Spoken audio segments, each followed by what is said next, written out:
Hello everyone, welcome to my channel and welcome back to my another রান্নার vlog. আমি তো সুদীপা আবারও চলে এসেছি নতুন একটা রান্নার ভিডিও তোমাদের সঙ্গে শেয়ার করতে। তো এই যে রান্নাটা করছি আমি, এটার নাম দিয়েছি গরিবের বিরিয়ানি। এবার কেন নাম দিয়েছি সেটা তোমরা কন্টিনিউ দেখতে থাকলেই বুঝতে পারবে।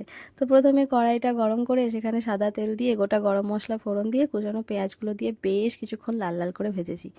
এইবার পেঁয়াজটা লাল লাল করে ভাজা হয়ে গেলে তারপরে আমি কুচনো গাজরগুলো দিয়ে দিয়েছি, যেটা লম্বা লম্বা করে কুচিয়ে রেখেছি। এই গাজরের সাথে তোমরা ক্যাপসিকাম, বিনস আরও অনেক কিছু তোমরা অ্যাড করতে পারো, তবে আমার বাড়িতে ছিল না বলে অ্যাড করিনি। তারপরে আমি আদা বাটা আর রসুন বাটা অ্যাড করেছি। তোমরা একঘেয়েমি প্রতিদিন ওই সবজি ডাল বা ঝোল দিয়ে ভাত খেতে না চাইলে বা ভালো না লাগলে একঘেয়েমি দূর করতে মাঝে মধ্যে খুব সহজে চটজলদি রান্না করতে তোমরা এটা করতেই পারো, বানাতে পারো। ভীষণ সুন্দর লাগে খেতে, আর কাইন্ড অফ বিরিয়ানির মতোই লাগে, যার জন্য আমি এটার নাম দিয়েছি গরিবের বিরিয়ানি। তারপরে দেখতে পেলে একে একে হলুদ গুঁড়ো, লঙ্কার গুঁড়ো, জিরে গুঁড়ো মিশিয়ে তারপরে কুচনো টমেটো আর লঙ্কা দিয়ে তারপরে একটু নুন অ্যাড করেছি। তারপর মশলাটা বেশ ভালো করে ভাজা ভাজা হয়ে গেলে আগে থেকে ভিজিয়ে রাখা চালটা আমি ওখানে দিয়ে দেব। খুব বেশিক্ষণ ভিজিয়ে রাখার দরকার নেই, আধ ঘন্টা ভিজিয়ে রাখলেই হবে। তো আমার যখনই একঘেয়েমি লাগে ভাত খেতে, মাঝে মধ্যে আমি এই রেসিপিটা বানিয়ে নিই। আমার ভীষণ ভালো লাগে খেতে, আর এটা এক পদেই খাওয়া হয় বিরিয়ানির মতো। অন্য কিছু চাইলে তোমরা এটার সাথে দিয়ে খেতে পারো, বাট না দিলেও কোনো ব্যাপার নেই। তো চালটা ওই মশলাটাতে দেওয়ার পর একটু ভালো করে ভেজে নেওয়ার পর তারপর আমি ওখানে কাজু বাদাম আর কিশমিশ দিয়েছি। আমি পরিমাণে কমই দিয়েছি, তোমরা পরিমাণে আরও বেশি দিতে পারো, আর যে যেরকম ঝাল খাও সে সেরকম দিতে পারো। তারপরে ওখানে পরিমাণ মতো জল দিয়ে, মানে চালটা ডবল জল দিয়ে আমি ওটাকে সেদ্ধ হতে দিয়েছি। অন্যদিকে একটা ফ্রাইং প্যানে আমি কিছু কিউব করে রাখা পনির দিয়ে দিয়েছি, ওখানে হলুদ, লঙ্কার গুঁড়ো আর নুন দিয়ে ভেজে নিয়েছি। তো আমি এগুলো ভেজে নিয়ে ওইখানে অ্যাড করে দেব ওই রান্নাটাতে, মানে চালের সাথে বা রাইসের সাথে। তোমরা এখানে আলু দিতে পারো, ডিমের সাথে করতে পারো, সয়াবিনের সাথে করতে পারো, আবার চিকেন মাটন যে কোনো কিছুর সাথে করতে পারো।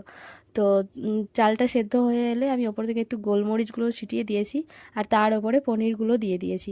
তো এটা মিশিয়ে নিলে আর ওপর থেকে গরম মশলা একটু দিয়ে দেওয়ার পর তারপরে 1 চামচ ঘি দিয়ে আমি ঢেকে রেখে দিয়েছিলাম, যাতে পুরো গন্ধটা চালটার সাথে মিশে যায়। তারপরে পুরোটা ভালোভাবে মিশিয়ে নিলেই তো এই তো রেডি। ভীষণ ভালো লাগে খেতে, একঘেয়েমি দূর করতে, আর বেশ টেস্টিও হয়, ভীষণ ভালো। আর এই যে সমস্ত কিছু একসাথে দিয়ে এইভাবে বিরিয়ানির মতো মশলা দিয়ে বানালাম, তাই জন্যই আমি এটার নাম দিয়েছি গরিবের বিরিয়ানি। তোমরাও বাড়িতে একবার অবশ্যই ট্রাই করতে পারো, ভীষণ ভালো লাগবে খেতে।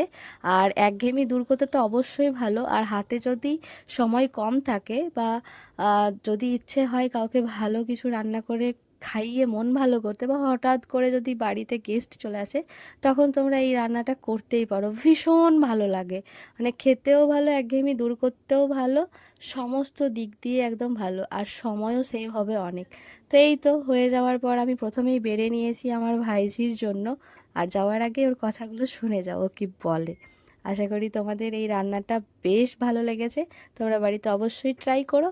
দেখা হবে নেক্সট কোনো ভিডিওতে, ততক্ষণ টাটা, রাধে রাধে। দেখো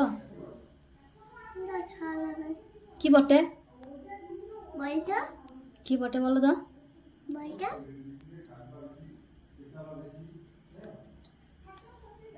ভালো। আর তুমি খেয়েছো কি?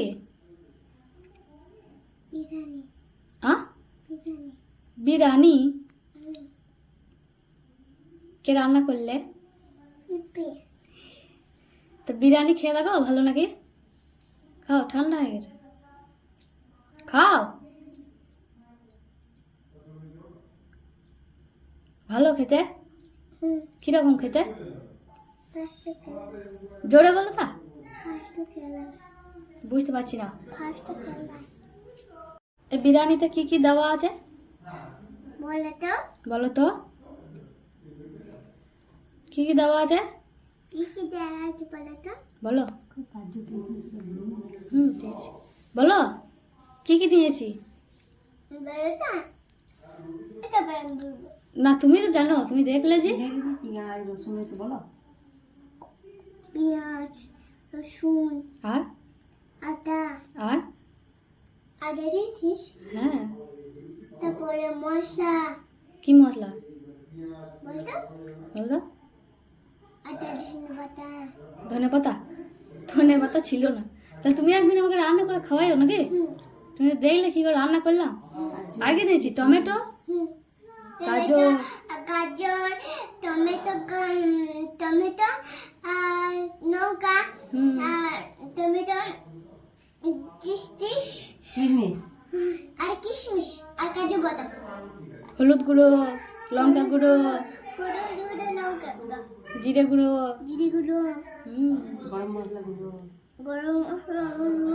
খেতে ভালো লাগছে? হ্যাঁ। পনির ওটা কি খাইছো তুমি? পনির। হ্যাঁ, পনির খেলে কি হয় বলো তো? বুদ্ধি হয়, শক্তি বাড়ে। তাহলে কি করতে হবে? ঢিসুম ঢুসুম আর বড় হয়ে যাবে, তাহলে স্কুল যেতে পারবে। আর তাড়াতাড়ি খেয়ে নাও। তাহলে তুমি একদিন আমার রান্না করে খাওয়াই নাকি? কবে করবে বড় হয় এটা কি বলতো? বলো তো? পনির। হ্যাঁ, বলো বড় হয় দিয়ে খাবো। বড় হয়ে যে খাবো। বেশ, খেয়ে নাও। ভাতটা খাও, ভাত খাও, রাইস খাও, তারপরে পনির খাবে আবার।